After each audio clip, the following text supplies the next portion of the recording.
Morning, day 122 on the PCT. It's about 8:45. It did rain last night. I put up my my tent.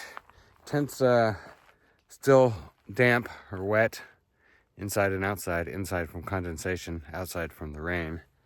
I think I'm gonna leave it up a little bit. I'm gonna, you can sort of see all the raindrops and stuff, I think, on there. I'm gonna shake it. I'm gonna let it air out a little bit. So probably won't get out of here for another half hour or so. I'm gonna put my sleeping bag and stuff away. My sleeping bag's a little bit damp. Might have to air that out a little later, maybe on a picnic table or something. Part of camping and staying warm is obviously, you know, the gear that you have and the clothes that you have, but also it's picking a good camp spot that's not down in a cold sink like this lake. I'm coming up on a lake that's a little lower than here. That probably got colder last night and wetter. At least condensation wise. It also rained, but you know, try not to get you know, too deep in a valley where the cold air is going to gather. Also trying to avoid wind exposure, things like that. So a little bit of a tent site selection is going to be important in the cold weather. That may affect my mileage as well. If I find a good tent spot that looks like it's well protected from wind and, you know, isn't going to get too cold, you know, I might tent early, that kind of thing. Anyway, so hoping for a big day today. Should be really nice hiking weather. It's clear. Probably will be in the 50s, high 50s maybe. I don't even know if it's going to get in 60 today. It could do that as well.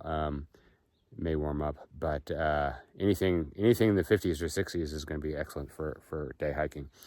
And then cold at night when I get into night hiking. But the evenings tend to be warmer than the mornings because the temperature tends to drop overnight. So it's always coldest before the dawn.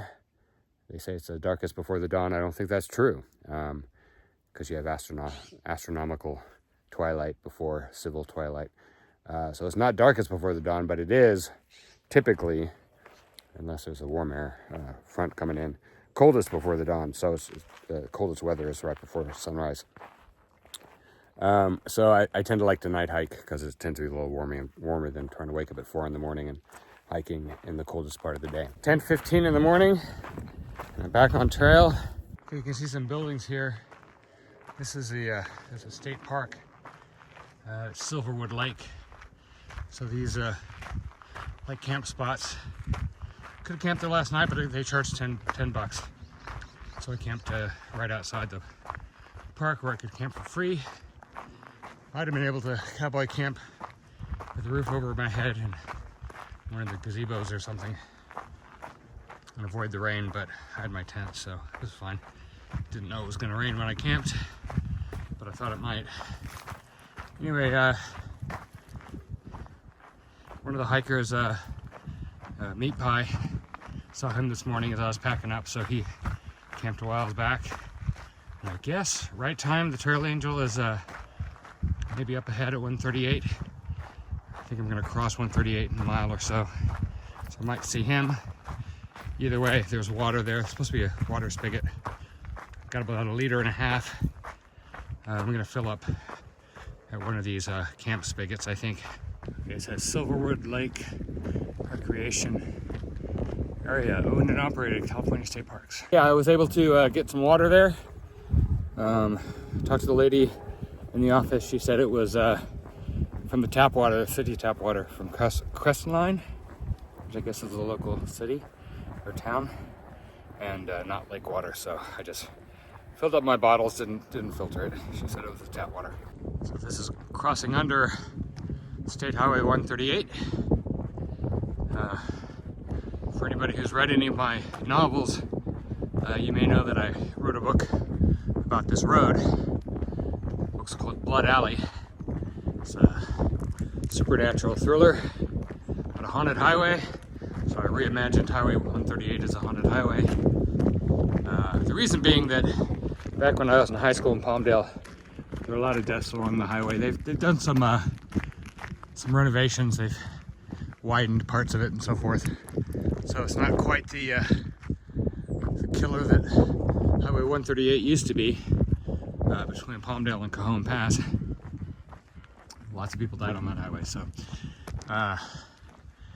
less the case now. It's a little safer than it used to be. But anyway, I wrote a book about it. So anybody who's read Blood Alley, it's about Highway 138, and there you can see an entrance. But sort of a fictionalized version of it, obviously. I gotta find the trail. Where's the trail? So I guess after the underpass, the trail follows what's apparently a bike path, I guess.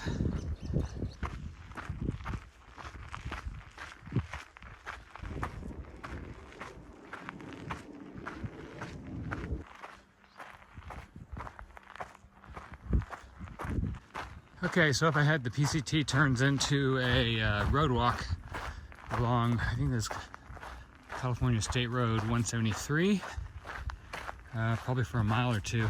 So there actually is a trail next to the road, so I don't have to hike the road for more than just a little bit. So I'll be following the trail.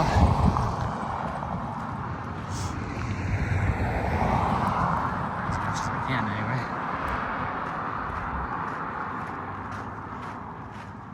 Yeah, I think this might be power plant, looks like. PCT sign. Mojave Siphon Power Plant. State Water Project. Okay, and I think I can walk along this fence out of the road, I think. Yeah. It's a little safer this way. They say PCT sign. But they don't want me to loiter, so I gotta keep moving.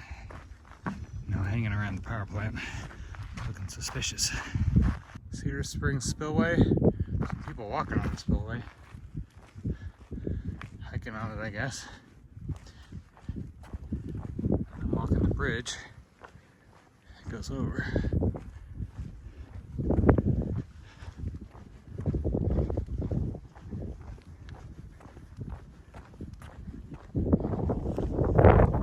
There's a coyote up ahead on the road. You can see him.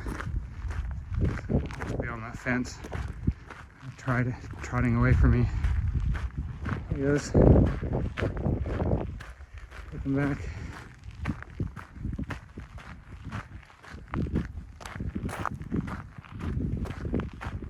Hello there.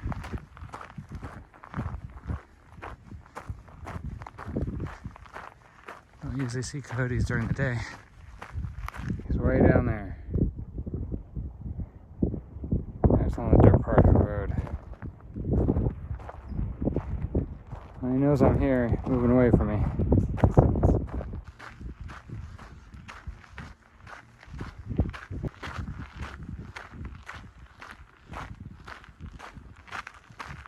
So I believe that's the Mojave River Forks Dam.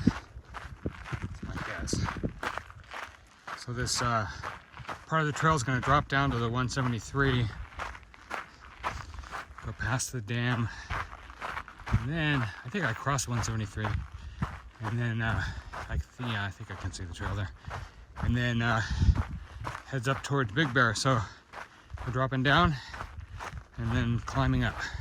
So after I get to the dam, everything else is going to be a climb today, and then tomorrow, the day after, I'll be climbing down into Big Bear from the ridge, but it'll be significant uphill. So my hope is to do part of the climb today, maybe camp halfway up and finish it tomorrow, possibly get into Big Bear tomorrow, but more likely the day after. Okay, so there was a small water cache at the crossing left by Right Time, who was here earlier today. So I topped off my water. I got 2.5 liters. Should be good for tonight.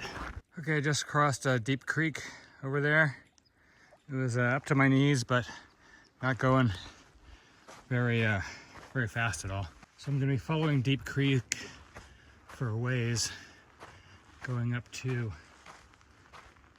Deep Creek Hot Springs, and I don't think I'll stop at the hot springs.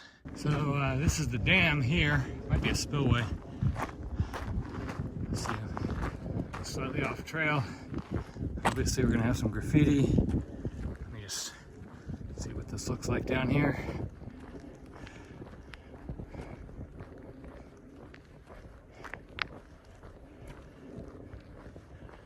Hello. It's quite an echo. Hello.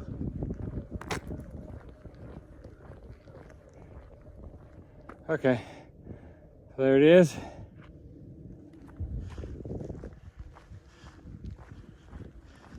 So these two walls are creating that echo, obviously. I think the trail's down this way. Here's a view of the dam from above. Yeah, it looks almost like an amphitheater. But not a lot of water down there. So the trail is going to continue this way. It's about 7 o'clock in the evening. This is the bridge that goes over Deep Creek. And I'm going to cross, and I'll be following the river on the other side. It's been a gentle uphill, nothing too strenuous. A little bit eroded in places. A lot of local graffiti, gang signs and whatnot. So I know the locals are up here a lot, probably going to the hot springs that are just a mile or two ahead. Okay, this is the exit to the Deep Creek hot springs.